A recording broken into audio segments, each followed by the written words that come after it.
Hollywood, Bollywood, music, fashion সহ বিশ্বময় ঘটে যাওয়া খবর নিয়ে আমাদের আজকের আয়োজন।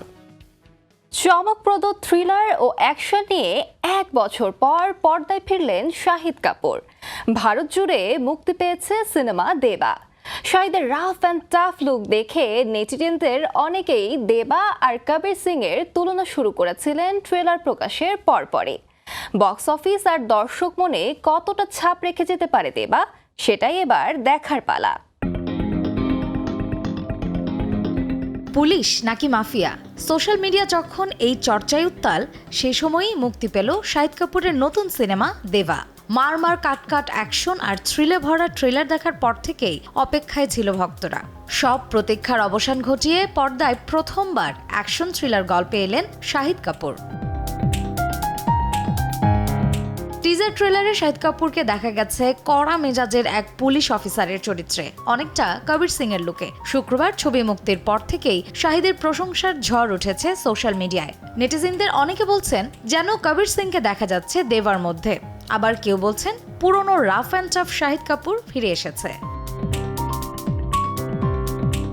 রোশন অ্যান্ড্রু পরিচালনায় দেবায় শাহিদের বিপরীতে দেখা গেছে দক্ষিণ অভিনেত্রী পূজা হেগড়েকে। ছবিতে ইনভেস্টিগেটিভ জার্নালিস্টের চরিত্রে অভিনয় করছেন পূজা। কবির সিং এর পর শাহিদকে এই ছবিতে একজন অ্যাংরি ইয়াং ম্যান হিসেবে দেখানো হয়েছে। দিল্লিতে ছবিটির প্রমোশনে গিয়ে অভিনেতা জানিয়েছিলেন যে 1 বছর এই ছবির জন্য সাধনা করেছেন তিনি।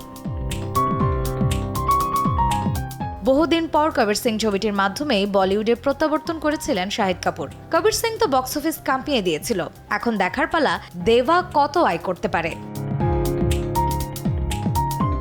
মার্জিয়া শ্রেয়া, সময় সংবাদ। শিল্পের অন্য মাধ্যমগুলোর মতোই অপার সম্ভাবনা নিয়ে শুরু হয়েছে সঙ্গীতের নতুন বছর।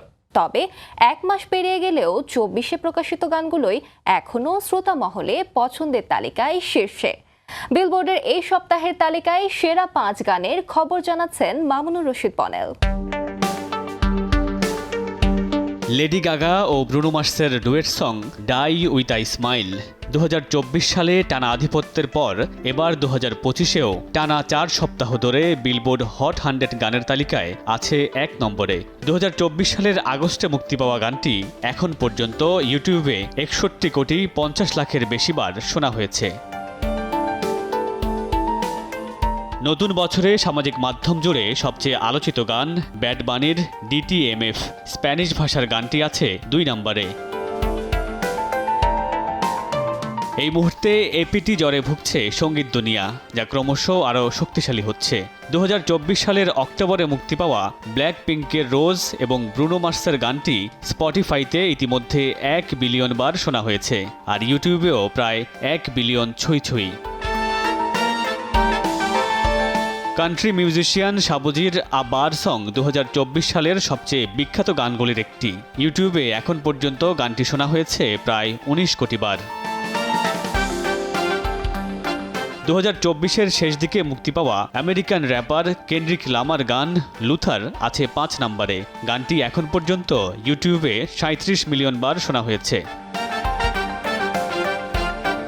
মামুনুর রশিদ পনেল, সময় সংবাদ।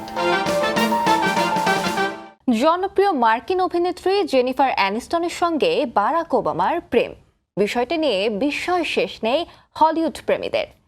মার্কিন সাবেক প্রেসিডেন্টের সাথে মিশেল ওবামার দাম্পত্যেও নাকি এরই মধ্যে ফাটল ধরেছে, যদিও বিষয়টি স্রেফ গুঞ্জন বলছেন জেনিফার। বিস্তারিত নিয়াজ শুভর রিপোর্টে।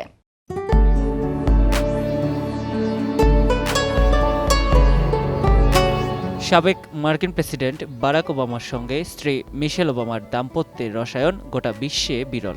গুঞ্জন উঠেছে ওবামা মিশেলের 3 দশকেরও বেশি সময়ের সেই দাম্পত্যে বইছে শীতল হাওয়া। এমন সম্পর্কও ভাঙতে পারে প্রশ্ন ঘুরছে, আর এসবের পেছনে রয়েছে হলিউডের খ্যাতিমান এক অভিনেত্রীর নাম। ওবামার সঙ্গে প্রেমের গুঞ্জনে মোটেও বিরক্ত নন ফ্রেন্ডস তারকা জেনিফার অ্যানিস্টন।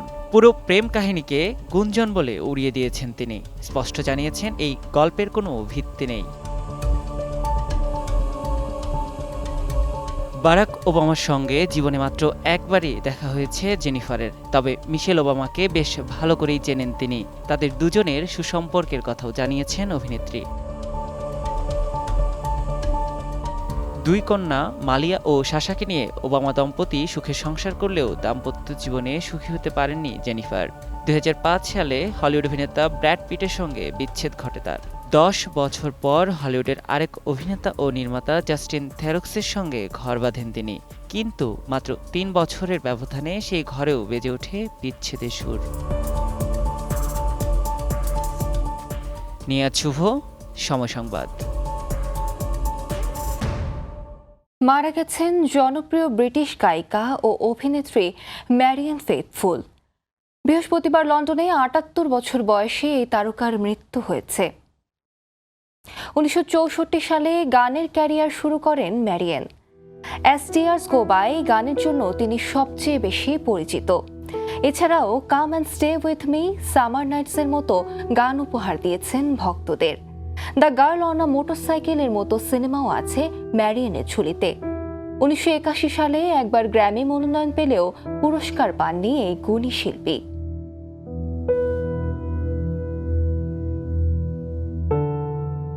জীবনে বাধা ছিল, কিন্তু তার চেয়েও তীব্র ছিল এগিয়ে যাবার বাসনা। তাই তো চরম অর্থকষ্ট আর সমালোচনাও থামাতে পারেনি তাকে।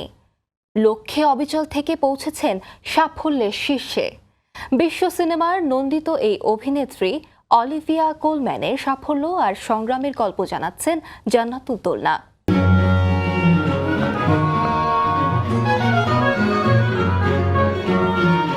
একবার দুবার নয়, 3বার পেয়েছিলেন অস্কার মনোনয়ন। শুধু তাই নয়, পুরস্কারটিও ঘরে তুলে নিয়েছিলেন। 2019 সালে দ্য ফেভারিট সিনেমায় সেরা অভিনেত্রী হিসেবে অস্কার জয় করেছিলেন জনপ্রিয় অভিনেত্রী অলিভিয়া কোলম্যান। জাঁকজমকপূর্ণ এই অধ্যায়ের গল্পটা জানা থাকলেও অনেকেই হয়তো জানেন না, ক্যারিয়ার শুরুর আগে একসময় জীবন চালাতে কাজ করেছেন পরিচ্ছন্নতা কর্মী হিসেবে। অলিভিয়াই একমাত্র অভিনেত্রী যিনি বাফটা পুরস্কারে একই সঙ্গে সেরা অভিনেত্রী, কমেডি অভিনেত্রী ও পার্শ্ব চরিত্রের অভিনয়শিল্পী হিসেবে পুরস্কার জিতেছিলেন।